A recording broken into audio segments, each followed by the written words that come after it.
Oh, hello. My name is Sara Lundberg, and I'm the director of the Arlington Historical Society. And I'm here today in our new exhibit, Menotomy: Road to Revolution, which was set to open April 19th, 2020. Unfortunately, that wasn't possible due to the pandemic.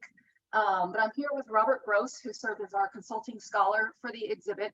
And we're going to do a virtual, he's here virtually. We're going to do a virtual walkthrough and chat a little bit about the exhibit.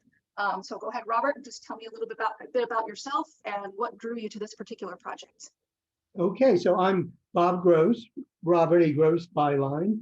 I'm a professional historian who's taught at Amherst College, at William & Mary, at University of Connecticut. And I'm a historian of the American Revolution, particularly in Massachusetts, and even more particularly in Concord. I wrote a book called The Minutemen and Their World, about Concord's experience of revolution before, during the war, and after. And I have a new book coming out called The Transcendentalists in Their World this year to continue the story. Great. Okay, let's go ahead and move through the exhibit.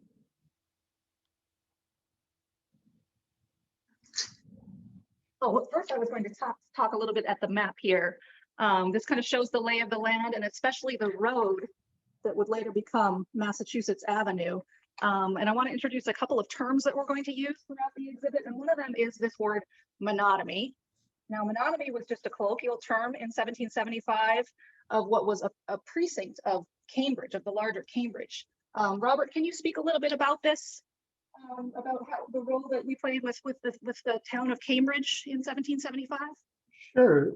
So the original Massachusetts townships that were chartered by the General Court when the Puritans settled in the Bay Colony were really large expanses of land, so huge that they were really there in reserve for people to settle. So Cambridge originally included what became Newton, Lexington, Arlington, Brighton.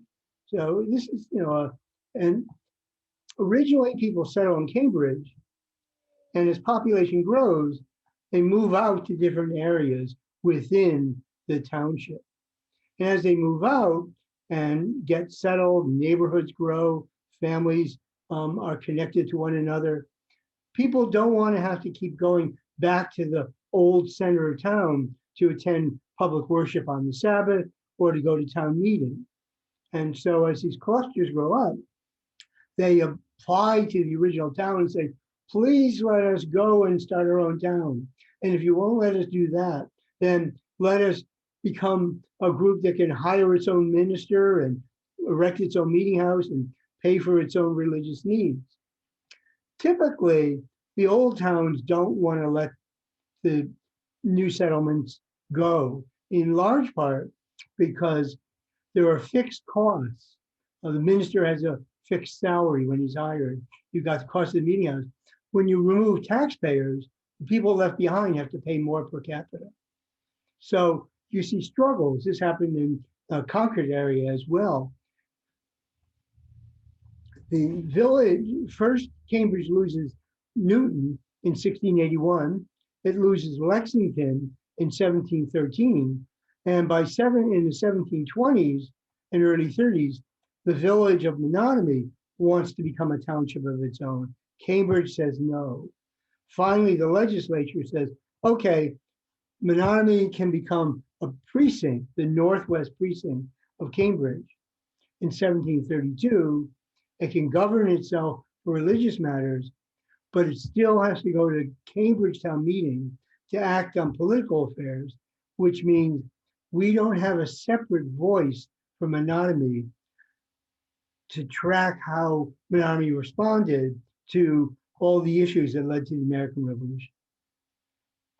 Great, thank you. Now, one of the things that you were most instrumental in was the changing of the title of this exhibition. Those who have been following it for some time may have noticed that it originally had a different working title. Oh, now I'm blanking on it. It was The Day History Marched Down Our Streets. and there were a lot of reasons for changing the title. One of them being your point that it was a little passive, but also so much has to do with it being on that road, on that Mass Ave, and being on the way to somewhere. And that's had a lot to do with the growth of the village as well. Can you tell me a little bit about this, especially as it relates to the taverns? Sure. So the road that takes you really from Cambridge through Menotomy to Lexington, through Lincoln to Concord, is the road that the King's men took on April 18th, 19th, 1775. It's a King's highway. And that road is important, not only because it made for transportation, but it also sustains commerce. And it's a vital link in the colony of Massachusetts Bay. Another way to think of it, though, road to revolution, is the regulars cross the Charles River. They land in Lechmere Point in Cambridge, and they make their way, first firing upon the militiamen standing on Lexington Common, who, so much as we've ever been able to determine, were pretty much unresisting when they were shot down. They come to Concord, which is the dramatic center where you get the first armed conflict between organized provincials and the redcoats.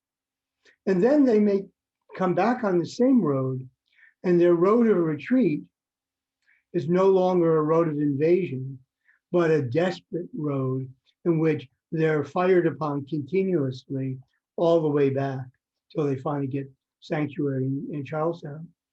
So the really valuable thing to know here is that this road, the road to revolution, catches all the major points in the beginning of the Revolutionary War.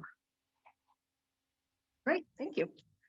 So taverns were an important place for stopovers and refreshment, but they were also places to meet and plan for upcoming resistance.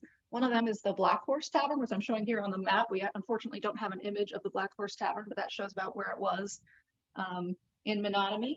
Can you tell us a little bit more about what happened there? So the Black Horse Tavern, one of three taverns in Menotomy village in 1775, is where the Provincial Congress's Committee of Safety and Supplies was meeting on April 18th and expected to be meeting on April 19th to deal with the emergency. Everybody knew that the King's troops were going to be coming out. They knew this by the middle of the previous week. The Committee of Safety is dealing with the impending crisis by sending orders to Concord: get your cannons out of the center of town, hide the weapons in stores, move things to other places. And when that's going on, they will discover, the Committee of Safety, that they're right on the route of General Gage's army. One of General Gage's instructions is to arrest the ringleaders of the rebellion.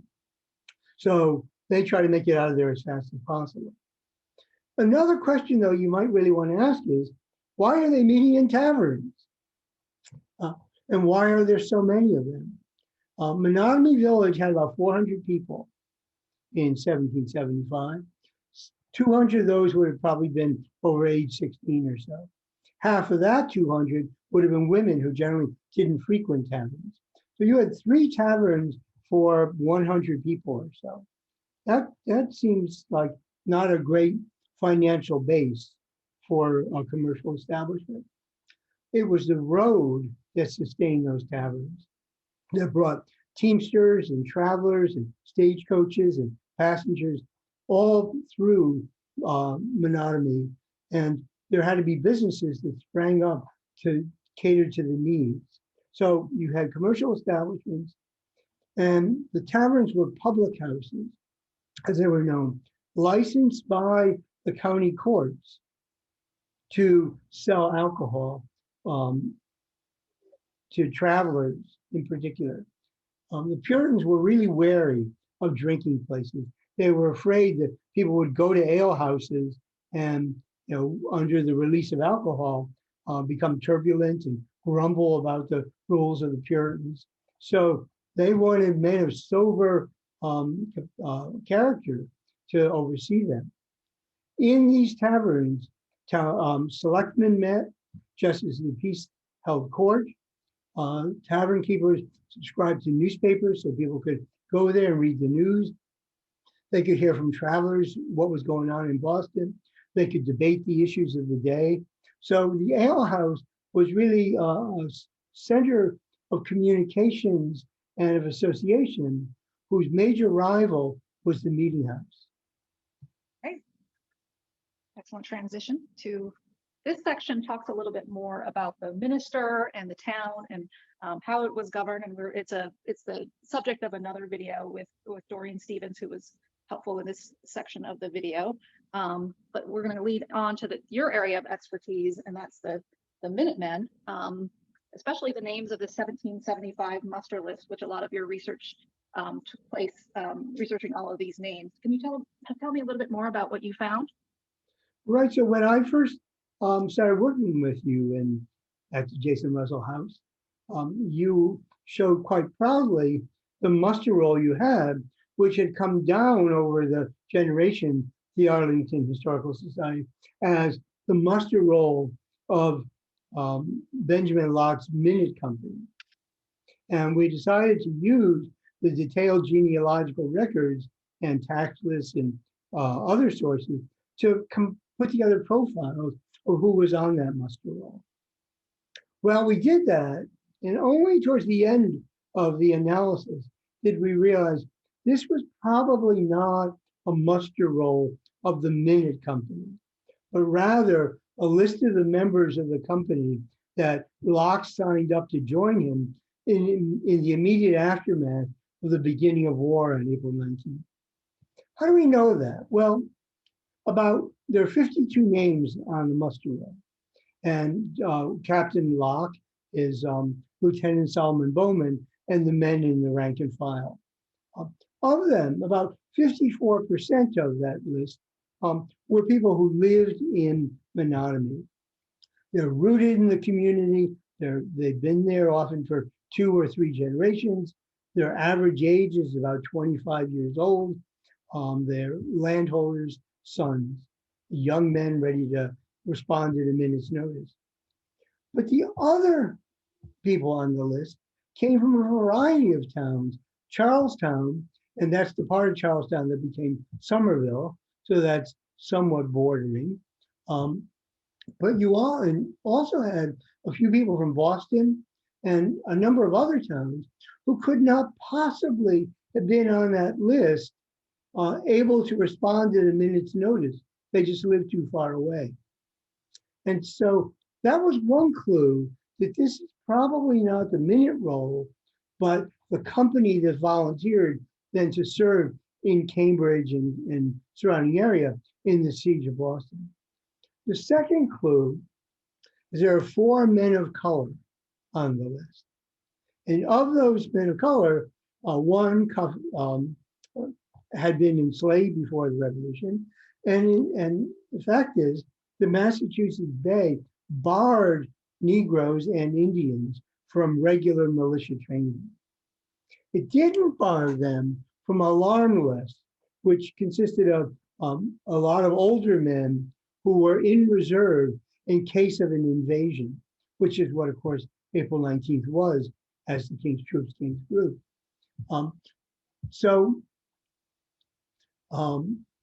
In addition, voluntary companies enlisted for specific campaigns also could include men of color in service. So the fact that there were 4 men of color on the muster roll, together with a number of people who are not in any position to respond in a minute's notice, really gave us a sense that what you had here is a picture of what a company looked like when volunteers signed up to serve in the Revolutionary War. Thank you. Yep, and you brought up Cup Whittemore, and that brings me to the next section where we kind of talk about 2 very different figures from the muster list. Benjamin Locke, who was the captain of the Minutemen and who lived at this fine home and some of the items that belonged to him. And Cuff Whittemore, who's one of those 4 people of color you mentioned from the muster list. We don't have anything from Cuff Whittemore except for his pension that he was able to collect later on in his life. Can you tell me a little bit more about him? Yeah, well, let's take the two of them together. So Benjamin Locke Yep. is the captain of the company. He's about 36 years old in spring of 1775. He's stems from a family that's been in Menotomy for a good while. He's a landholder. In 1775, he's actually a precinct committee man and assessor of this northwest precinct of the town of Cambridge. And he captains, he may have captained the Minute Company, but he then continues to head a company that is there for the siege of Boston. He's also he isn't currently in 1775, but he will come out as a Baptist and separate off from the congregational church in Menotomy. He's overseeing a company when they all enlist after April 19th that includes Black people. Cuff Whittemore had been enslaved by a man named William Whittemore in Menotomy, who's a grammar school master, who actually comes from, he's Harvard trained as well. And the purpose of the grammar school was to educate young men to go to Harvard College to become ministers in turn, or else lawyers, doctors, or possibly landed gentlemen or merchants. So it was not uncommon in Massachusetts Bay for ministers and professionals to enslave men and women, in part because they could use the enslaved people to see to the needs of their household while they went off and did their professional labors. So we don't know what Whittemore did. I think the fact that he didn't sign his name suggests strongly that Whittemore was not doing anything to convey literacy to this Black man. But Cuff Whittemore not only serves in Locke's company, but continuously throughout the Revolutionary War. He's said to have been captured at Saratoga, made a servant of General Burgoyne, found a way to escape and go back to Patriot forces. And then he lived in Menotomy and Arlington and the area for the rest of his life. And in 1818, he's applying for a pension. A key point to realize from that pension application, as from his service in the Continental Army, he participated in what was the first and only racially integrated armed force of the United States until the Vietnam War. Until really the largest until the Vietnam War. Truman integrates the American armed forces, but you don't have anything like that except for the Continental Army in the Massachusetts and New England lines that were racially integrated. Moving on, we're going to skip this section and go to this section, which is called the Old Men of Menotomy. And it talks about a few figures, many of whom were veterans of the French and Indian War. And here we have one powder horn from one such veteran that shows Crown Point, which was a point of fighting in the French and Indian War. You also did a lot of research for everybody's favorite figure, who's described as one of the old men of Menotomy, Samuel Whittemore. Can you tell me a little bit more about him? I think everybody's a little bit familiar with him, but mainly his political actions prior to his death prior to his near death in 1775. Right, so he certainly deserves to be called one of the old men of Menotomy. He was born in 1696, so that makes him 78, 79 years old on April 19, 1775. He certainly belonged to be on the alarm list, called out only in an emergency. Nobody really expected such an aged man to fight. But he was a veteran of the French and Indian War. He'd been a longtime selectman in Cambridge, and he was a deep radical in his resistance to British policy. What you discover when you look at the records of Cambridge is a number of the committees established to write resolutions about British policy. One of the committees that was most radical in doing so was headed by Samuel Whittemore. And you often see Whittemore and two other residents of Menotomy on these Cambridge committees, making really plain how much leadership of Cambridge in the Revolutionary era came from this little village. On April 19, 1775, nobody really expects Samuel Whittemore to come out in arms. Certainly his wife didn't do so, as she went to take refuge outside of what was be expected to be a field of battle. But Whittemore doesn't go to safety, he rushes to danger. And he fires upon the retreating British troops as the Redcoats fight to get back to Charlestown and Boston. He fires upon them behind a wall. British troops are flanking, come at him. He kills one, and then they shoot him, and he's bayoneted in his cheek. He's left for dead. But the Patriots call a doctor over who doesn't expect much, but heals the wounds. And he goes on and lives into the 1790s. So he is a symbol of someone who invoked the Puritan heritage as crucial to why Yankees should fight against the Redcoats. They would say that our forefathers, our ancestors came to this land, struggled to tame the wilderness into thriving and fertile fields and villages. They fought the enemy, that is the native peoples, and they established a heritage of liberty that pass on to us, their children and grandchildren. It's our duty to pass that on to our children and to posterity. This is a vision I suggest that the American Revolution isn't just about rights and liberties. It's even more about identity. Identity of New Englanders, people of Massachusetts, as the heirs of Puritans who have a sacred duty to maintain a heritage of political and religious liberty. And who better to symbolize that than Samuel Whittemore, born in 1696, whose own life has seen so much of New England colonial history. Right. Yeah. And we make that point in the exhibition that he also lived to see the new American Republic. So, exactly. So this section is one that's also the subject of another video, but I'll just kind of mention it briefly since we're walking by, that this has to do with what happened at the Deacon Joseph Adams and his wife Hannah Hall Adams, also in Menotomy. So tune in for that video.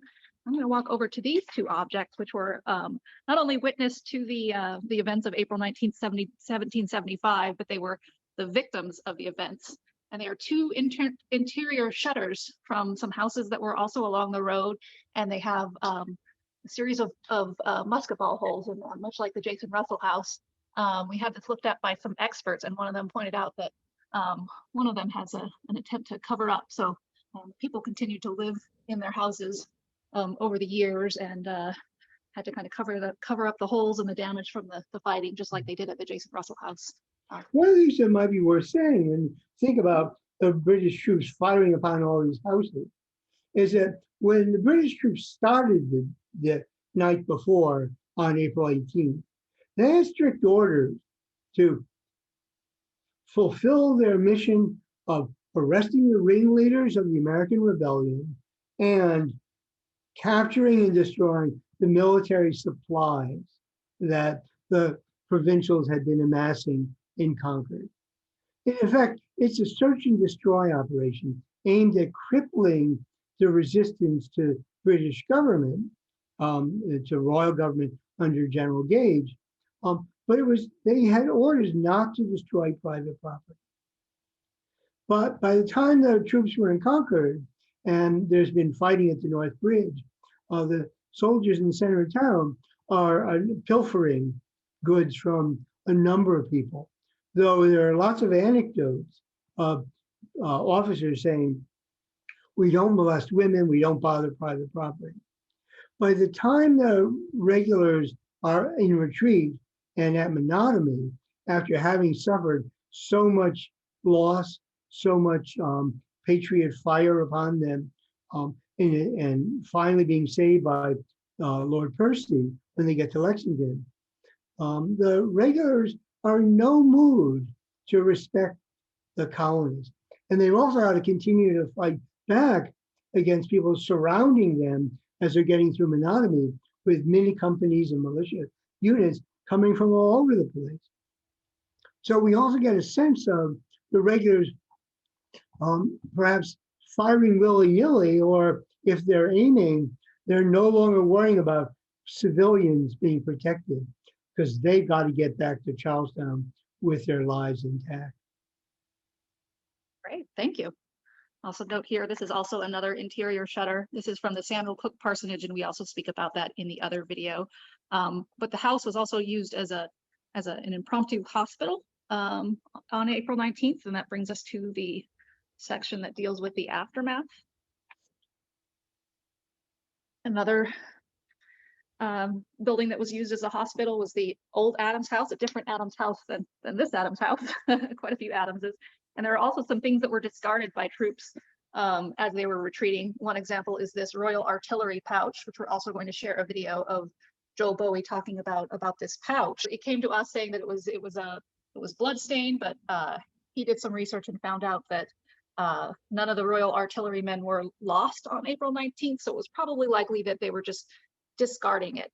They were trying to lighten their load as they retreated, and as that fighting was getting intense. Similarly, this officer's fusil for the Revolutionary War period.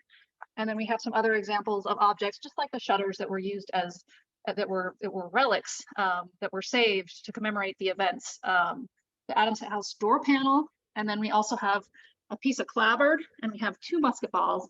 One of them is in a bottle, and one of them is just a musket ball. And one of the interesting things we found about this in our research is as they were demolishing this house in the 1850s, the gentleman who was demolishing it had listed in the newspaper that he was selling off these relics. I think it was $1 a piece for a musket ball hole and 50 cents a piece for a musket ball. So that's why we have so many items from this house in our particular collection. And then here we have items from the grave. All of the wounded men of Menotomy were buried in a communal grave.